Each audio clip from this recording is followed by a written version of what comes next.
Good morning and a very, very happy morning. We are reading The Psychology of Money written by Morgan Housel. We are on page number 188, chapter number 18. Title है When You Will Believe Anything. जब आप हर चीज़ को विश्वास कर सकते हैं, चाहे वो अपीलिंग फिक्शंस हो। और फिर राइटर कहता है स्टोरीज रियल स्टैटिस्टिक्स से हमेशा पावरफुल होती हैं और क्यों। राइटर कहता है इमेजिन करो कि एक एलियन है, यानी एक दूसरे ग्रह का प्राणी है, उसको पृथ्वी पर भेजा जाता है और उसका जॉब है कि वो इकोनॉमी के ऊपर टैब रखे। तो वो पहले 2007 में आया था। तो उसने क्या देखा कि नए साल में जब टाइम स्क्वायर के ऊपर लोग नया साल मना रहे हैं तो वैसे बिल बोर्ड हैं, फायरवर्क है, टीवी कैमरास हैं। लेकिन फिर 2009 में वो आया तो उसने देखा तब भी सब ऐसे ही है। उसे कुछ ज़्यादा फ़र्क नहीं नज़र आया। जितने लोग पहले सेलिब्रेट कर रहे थे उतने अभी कर रहे थे, घर भी वैसे ही लग रहे थे, उतने कंप्यूटर्स लग रहे थे, कुछ फ़र्क नहीं लग रहा था। लेकिन जब वो पृथ्वी के पास में आया तो उसने कुछ और देखा। टॉपिक्स जो पढ़ाए जा रहे थे, डिग्रीज, वो सब भी सेम थी। टेक्नोलॉजी इम्प्रूव कर गई थी। लोग स्मार्टफोन कैरी कर रहे थे जो 2007 में थे ही नहीं। कंप्यूटर ज़्यादा तेज़ थे, मेडिसिन बेटर्स थी, कार को माइलेज बेटर मिल रहा था, सोलर टेक्नोलॉजी आ गई थी, सोशल मीडिया हैज़ ग्रोन एक्सपोनेंटली। तो जब वो ग्लोब के आसपास घूमा तो उसको ऐसे दिखा कि जो इकोनॉमी है वो सेम शेप की और शायद कुछ बेटर है जैसा कि 2007 में था। लेकिन जब उसने नंबर चेक करे तो वो हैरान था कि यूएस जो घर थे अमेरिका के अंदर वो 16 ट्रिलियन डॉलर से ज़्यादा गरीब थे। वो हैरान रह गया जब उसने ये देखा उन नंबर्स को पढ़ के कि 10 मिलियन अमेरिकन्स को जॉब नहीं मिल रही थी। स्टॉक मार्केट जो था उसकी वर्थ पहले से आधी थी। वो विश्वास नहीं कर पाया जब भविष्यवाणियाँ जो लिखी गई थी उसमें ये लिखा गया था कि जो इकोनॉमिक पोटेंशियल है वो बिल्कुल बंद है। उसने सोचा यार, मैंने सारे शहर देखे, सारी फैक्ट्रीज देखी, लोगों के पास वही नॉलेज है, वही टूल्स है, कुछ भी बदला नहीं, तो पर ये गरीब क्यों है, ये पेसिमिस्टिक क्यों है, निराशावादी क्यों है। तो जो एलियन बदलाव नहीं देख पाया, राइटर कहता है पेज नंबर 192 पे, वो बदलाव ये है कि हमने अपने आप को अपनी इकोनॉमी के बारे में एक कहानी सुनाई। हमने कहानी सुनाई 2007 में कि भाई हाउसिंग प्राइसेस में स्टेबिलिटी है प्रूडेंस ऑफ बैंकर्स में, और फाइनेंशियल मार्केट के अंदर एक्यूरेटली प्राइस रिस्क लेने की शक्ति है। 2009 में हमने इस कहानी पे बिलीव करना बंद कर दिया। यही एक चीज़ राइटर कहता है कि चेंज हुई, लेकिन पूरी दुनिया में इसका इतना बड़ा फ़र्क आया। जैसे ही नरेटिव कि घर के प्राइजेस बढ़ते चले जाएंगे ख़त्म हुआ, मॉर्गेज के डिफ़ॉल्ट बढ़ गए, बैंक्स ने पैसा खोया, उन्होंने और बिजनेसेस को पैसा देना कम कर दिया, जिसकी वजह से वो बिजनेसेस जिन लोगों को हायर कर रखा था वो नहीं कर पाए, उन्होंने उन लोगों को ले ऑफ किया। उससे लोगों ने पैसा कम खर्चना शुरू किया, जिससे कि और ज़्यादा ले ऑफ हुए मार्केट के अंदर। क्योंकि हम इस नरेटिव से क्लिंग करके गए हाउसेस के प्राइसेस नहीं बढ़ेंगे, इकोनॉमी ज़्यादा कम मतलब ख़त्म हो रही है, तो सेम वेल्थ सेम ग्रोथ जो 2007 में थी वो 2009 में थी। उसके बाद में भी 80 साल में इकोनॉमी का वर्स्ट हिट टाइम था 2009। राइटर का कहना है कि 2000 में हमने खुद एक नैरेटिव डैमेज अपने आप पे करा और ये बिल्कुल ही विशियस था, पॉइजनस था।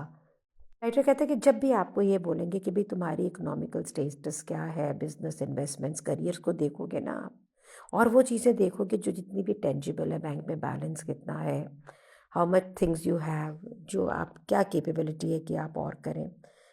इन्हीं जो कहानियाँ हम गढ़ते हैं ना इकोनॉमी के बारे में, ये बहुत ही पावरफुल फोर्स है। ये एक ऐसा फ्यूल है जो एक टेंजिबल पार्ट है ना इकोनॉमी का, उसे बना सकती है, उसे तोड़ सकती है। राइटर कहता है कि दो चीज़ें मैं आपको कहूँगा, आप अपने पर्सनल लेवल पे ज़रूर ध्यान रखें। ये जो आप अपना मैनेज करते हैं ना पैसा, और इस स्टोरी ड्रिवन वर्ल्ड जिसमें आप रहते हैं उसके रहते हुए, नंबर 1 कि अगर आप ये चाहते हैं कि कोई चीज़ बिल्कुल सच हो तो मोस्ट लाइकली आप कोई ऐसी कहानी पे आपको विश्वास करना होगा जो कि ओवर एस्टिमेट करता है किसी भी ऑड को कि ये सच होगी। कहने का अभिप्राय ये है कि क्या कहानी सच होगी इसको हम कभी भी प्रिडिक्ट नहीं कर सकते हैं। एक रियल लाइफ एग्जांपल देते हुए राइटर अपनी बुक में जो है how to live forever ask में एक लेडी से पूछता है कि तुम्हारा सबसे हैप्पीएस्ट डे ज़िंदगी का क्या था, और वो कहती है वर्ल्ड वॉर 1 जिस दिन ख़त्म हुई वो कहता है क्यों, क्योंकि अब दुनिया में कभी भी वर्ल्ड वॉर नहीं होगी। और उसके बाद में वर्ल्ड वॉर 2 शुरू हुई जिसके अंदर 75 मिलियन लोग मारे गए। राइटर कहता है पेज नंबर 194 में कि इसको मैं अपीलिंग फिक्शन कहता हूँ। हम उन चीज़ों के बारे में कहानी घड़ लेते हैं जिनको हम चाहते हैं कि वो सच हों, और उनका इम्पैक्ट हमारे ऊपर बहुत होता है और हमारे पैसे पे बहुत होता है, खास करके इन्वेस्टमेंट्स एंड इकोनॉमी पर। और ये फिक्शन, ये कहानी तब भी होती है कि जब आप स्मार्ट होते हैं, ऐसा नहीं कोई आप बुद्धू होते हैं, आपको कोई सॉल्यूशन चाहिए होता है और आपके पास में उसके ऊपर कोई कंट्रोल नहीं होता है, स्टेक बहुत ज़्यादा होते हैं। ये फिक्शन बहुत ही पावरफुल होता है। उसका एक एग्जाम्पल देता है, एक अली हाजा जी ने अपना बेटा जब उसका बीमार हुआ उसके छाती के अंदर एक बर्निंग स्टिक डाल दी कि उसकी बॉडी में से सिकनेस निकल जाएगी। जब उसको पूछा कि तुमने ऐसा क्या किया, क्यों किया, तो उसने बोला कि जब किसी के पास पैसा नहीं होता और बेटा बहुत बीमार होता है तो वो किसी भी चीज़ के ऊपर विश्वास कर लेते हैं। अपीलिंग फिक्शंस के कारण ही जो हज़ारों साल से वो ये जो starvation therapy, bloodletting therapy, cutting holes in the body ये कर रहे हैं, that is why they are doing. Crazy लग रहा है, लेकिन जब आपको डेस्परेटली कोई सॉल्यूशन चाहिए होता है ना, और आपको पता नहीं होता है, तो जो भी आपको लीस्ट रेजिस्टेंस का रास्ता मिलता है आप उस पर विश्वास कर लेते हैं। बुक में बहुत सारे एग्जाम्पल है जहाँ पे बुक बता रहा है कि किस प्रकार से हम कहानियों को विश्वास करते हैं। वो कहता है कि इसी तरह से एक लिमिटेड इन्फॉर्मेशन हमारे फाइनेंशियल डिसीजंस को भी इम्पैक्ट करती है। कहता है क्यों लोग टीवी की इन्वेस्टमेंट कमेंट्रीज को सुनते हैं जिसका कि कोई ज़्यादा ट्रैक रिकॉर्ड नहीं है सक्सेस का, क्योंकि स्टेक्स बहुत ज़्यादा हैं और उनके जो वो लोग सजेस्ट कर रहे हैं उसका अगर 1% चांस भी है कि जिसके अंदर ये प्रोडिक्शन सच हो जाएगी और आप इजीली अमीर हो जाएंगे, तो आप उसे करना चाहते हैं। लाइफ में इतने सारे फाइनेंशियल ऑप्शंस होते हैं, to take your economy journey forward. अगर आपने उसमें से किसी भी एक स्ट्रैटेजी को पकड़ लिया और आप उसमें इन्वेस्टेड हो जाते हैं, तो आप उसमें फाइनेंशियली इन्वेस्टेड के साथ में मेंटली इन्वेस्टेड भी होते हैं। इन्वेस्टिंग पेज नंबर 195 राइटर कहता है ही एक ऐसी अकेली फील्ड है जो डेली अपॉर्चुनिटीज़ देती है कि आपको बहुत सारा रिवॉर्ड मिल सकता है। लोग विश्वास करते हैं फाइनेंशियली क्वैकरी पे, बिल्कुल वैसे ही जैसे पहले कभी नहीं हो, जैसे वेदर क्वैकरी नहीं होती भी ये होगा यार ये नहीं होगा, इसी तरह से विश्वास करते हैं कि स्टॉक मार्केट में अगले हफ्ते क्या होगा। बिल्कुल वैसे ही जैसे हम प्रिडिक्ट करते हैं कि बरसात के बाद में सनी डेज आएंगे। राइटर कहता है कि 85% ऑफ एक्टिव म्यूचुअल फंड्स ने अंडर परफॉर्म किया उनके बेंचमार्क जो बोले गए थे। आपको लग रहा होगा तो लोग इस पे ऐसे सर्कमस्टेंसेस में इन्वेस्ट नहीं करेंगे, लेकिन उसके बाद में भी $5 ट्रिलियन इन फंड्स में इन्वेस्टमेंट की गई। राइटर पे रेफरेंस दे रहा है बहुत सारे पॉन्जी स्कीम्स की, जो कि लोगों को ऑब्वियस होना चाहिए था कि भाई ऐसा कैसे हो सकता है। पॉन्जी स्कीम एक के बर्नी मैडॉफ का वो रेफरेंस देता है। उसने वो रिटर्न रिपोर्ट करे जिसको किसी ने वेरीफाई नहीं किया, जिसको एक अननोन फर्म ने ऑडिट किया था, उसने कोई भी इंफॉर्मेशन नहीं दी, और उसके बाद में भी बिलियंस ऑफ डॉलर्स उसने जो बहुत ही सोफिस्टिकेटेड इन्वेस्टर्स थे दुनिया से उनसे करवा लिए। उसने एक अच्छी कहानी बताई और लोगों ने उस पर विश्वास किया। इस बुक में जो हम सीख रहे हैं एरर, फ्लेक्सिबिलिटी, फाइनेंशियली इंडिपेंडेंस, आप ये समझ लीजिए कि आप ये सब जो होना है, कहानियों को भी विश्वास करना, ये इंडिस्पेंसिबल है। और अगर आप क्या चाहते हैं और क्या ज़िंदगी के अंदर सच्चाई है, अगर आपकी सोच में उसमें गैप है ना, आप ये समझ लीजिए कि आप एक falling victim to an appealing financial fiction उसमें फंसेंगे। क्योंकि प्रॉब्लम ये है कि आप किसी चीज़ को इतनी बैडली चाहते हैं कि वो सच हो जाए कि आपको फिर रियलिटी का कोई बॉलमार्क समझ में नहीं आता है। ये हर इंसान के लिए वो कह रहा है। Many people in my family has given money to office employees or friends who suggested कि इतने पैसे लगा दो, ये हो जाएगा, वो हो जाएगा, मुझे दे दो, ये कर लेंगे, और लोगों ने ऐसा किया है मेरे देखते हुए भी. My own husband kept on paying lot of money as an installment when Abhay grew up. My son grew up, we verified and everything. कुछ भी नहीं था वहाँ पे प्रैक्टिकली.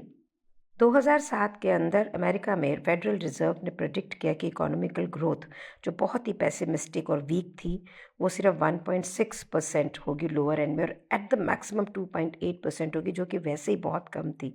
और इन रियलिटी इकोनॉमी कॉन्ट्रैक्ट कर गई 2% से, मतलब बढ़ने की जगह कम हो गई.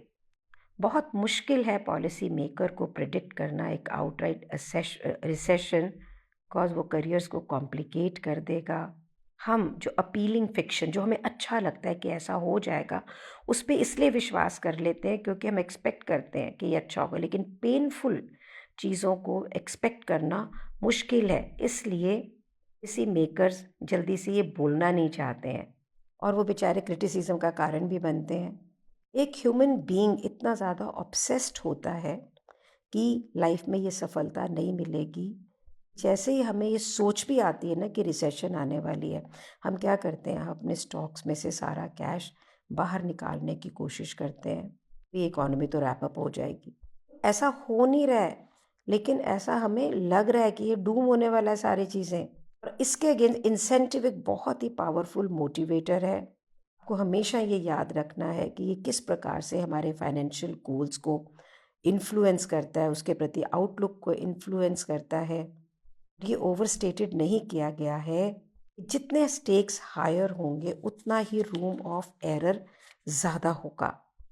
In my family, we have made a lot of wrong investment listening to people only. From last 1.5 year, I have started now understanding the finances. क्योंकि इस बुक ने सिखाया है कि सामने वाले का क्या लाइफस्टाइल है, कितने उसके एसेट्स हैं, क्या वो कर रहा है, और आप क्या कर रहे हैं. उसके अंदर सेम शेयर्स की अगर हम इन्वेस्टमेंट की बात करें तो things would be very very different as we have learned it. It is good to know about your finances and then take a call from there. पहले देखिए कि आप कहाँ कहाँ इन्वेस्ट कर रहे हैं, क्या कर रहे हैं, किस चीज़ पे विश्वास कर रहे हैं. मनन चिंतन is the most important thing when you are reading psychology of money. And thank you so much. जब मैं मनन चिंतन कर रही हूँ, I have learn so much. थोड़ी कंजूस भी हो गई हूँ, आप हुए हो. Thank you so much for being in my life. Thank you so much.